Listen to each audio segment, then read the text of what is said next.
یہ بہن کہتی ہیں میں اپنے شوہر کی سیکنڈ وائف ہوں، انہوں نے مجھے کراچی میں کرائے کے مکان میں رکھا ہوا، چھوٹا سا گھر ہے، اور اپنی فرسٹ وائف کو بہترین اسلام آباد میں بڑے گھر میں رکھتے ہیں، ہمارے پاس کم ہی آتے ہیں، شریعت کیا کہتی ہے بتائیے؟ بہن پہلے تو میں بتا دیتا ہوں، شریعت یہ کہتی ہے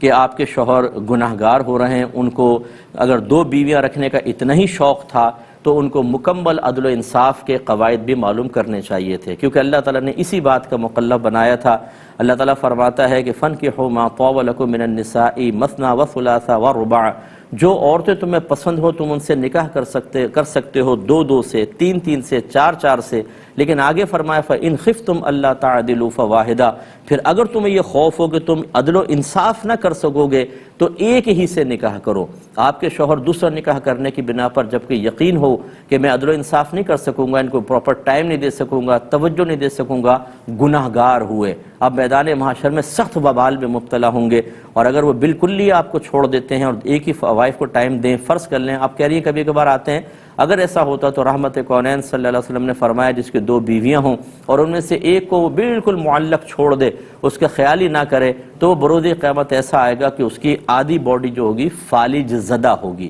یہ شرعی حکم ہے۔ اب ہم آپ سے تھوڑی سی اپنی بہن سے گزارش کرتے ہیں کہ میری بہن کیا آپ کو پتہ یہ نہیں تھا کہ وہ شخص 2 جگہ ٹائم نہیں دے سکے گا؟ اگر آپ کہتی ہیں اس نے وعدے کیے تھے، آپ کو معاشرے میں کچھ نظر نہیں آ رہا، اتنی فلمیں، اتنے ڈرامے، اتنے کیسز، آپ کو نہیں پتا کہ شوہر جب کوئی چیز مرد کوئی چیز حاصل کرنا چاہتا ہے آسمان سے تارے تک توڑ کے لانے کے دعوے کرتا ہے اور پھر اس کے بعد یوں اڑن چھو ہو جاتا ہے۔ آپ کو نہیں معلوم تھا کہاں سے اسلام آباد سے، کیا وہ ڈیلی آئے گا، ہفتے میں روزانہ آئے گا؟ مصروفیات ہوتی ہیں، آپ کو خود خیال کرنا چاہیے تھا کہ میں ایسی جگہ کیوں شادی کروں کہ جہاں پر یہ شوہر ایسا مجھے ٹائم نہیں دے سکے گا، یا ذہنی طور پہ پہلے ہی آپ کو تیار رہنا چاہیے تھا۔ ہو سکتا ہے آپ نے بھی کہا ہو کہ کوئی بات نہیں، اگر آپ تھوڑا آگے پیچھے ہو جائیں گے تو میں کمپرومائز کر لوں گی، لیکن اب جب آپ کو حقیقت حال کا سامنا کرنا پڑا تو پھر آپ نے کہا کہ بہت مشکل ہے۔ اور بڑی ہی معذرت کے ساتھ کہ ہمیں شریعت عمومی طور پر اسی وقت یاد آتی ہے جب ہمارے مفادات پہ کچھ چوٹ لگتی ہے۔ یہ میں بہن کے لیے نہیں کہہ رہا ہوں، سب کے لیے کہہ رہا ہوں۔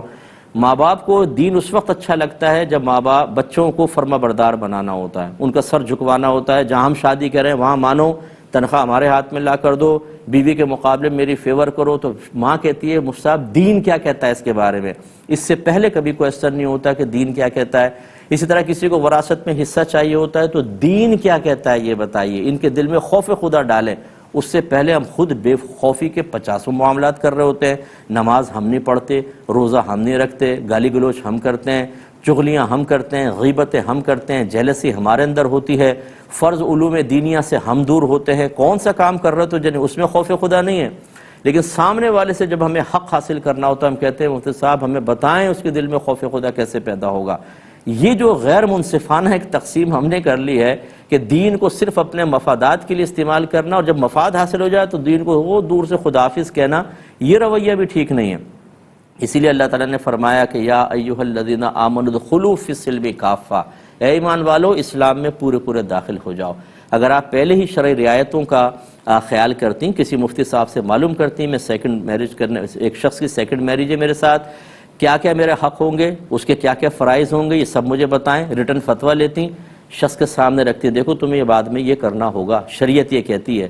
خوف خدا رکھنا ہوگا۔ اگر آپ یس کہتے ہیں تو ٹھیک ہے، وہ اگر مانتا پھر آپ کرتی ہیں۔ پہلے نہ ہمیں پتہ ہوتا ہے شریعت، نہ اس کو۔ جب اس طرح کے معاملات ہوتے ہیں ہم کہتے ہیں یار اب کیسے حاصل کریں، چلو دین کا سہارا لیں، شاید ڈر کے کوئی آخرت کے بری موت، عذاب قبر شاید ہمارے مسائل حل کر لیں۔ یہ رویہ میری بہن غلط ہوتا ہے۔ اب بہرحال ہم آپ کے لیے دعا کریں گے، آپ صبر کریں اور ہو سکے تو میرا ایک کلپ اپنے شوہر تک پہنچائیں، لیکن جب آپ پہنچائیں گی تو وہ بھی آپ کو جواب میں میرے کلپ میں سے نقطے نکال کر وہ کہے گا کہ مفتی صاحب نے یہ بھی تو کہا ہے، غور سے سنو۔ یہ مطلب بڑا مسئلہ ہوتا ہے کہ لوگ یہ چاہتے ہیں کہ ٹوٹل بس ہماری فیور کے مفتی صاحب بات کریں۔ اگر میں تھوڑا سا بیلنس رکھنے کی کوشش کرتا ہوں تو بعض اوقات تو بہنیں ناراض ہو جاتی ہیں، جو ان کی فیور میں بات کی وہ نہیں سمجھ میں آتی، جو شوہروں کی فیور میں بولتی ہیں دیکھیں مرد ہے نا، مردوں کے حق میں بات کر دی۔ حالانکہ آپ میرا جب بیان سنیں تو ٹوٹل میں کوشش کرتا ہوں کہ بیلنسڈ ہو، ایسا نہ ہو کسی ایک کے فیور میں، اور آپ کے شوہر نے مجھے کیا پیسے دیے، مرد مجھے کیا پیسے دے رہے ہیں، یا خواتین نے مجھے کون سے ذاتی مفادات مجھے دیے ہیں کہ میں ان کی فیور میں یا ان کے خلاف یا ان کی فیور میں ان کے خلاف جاؤں۔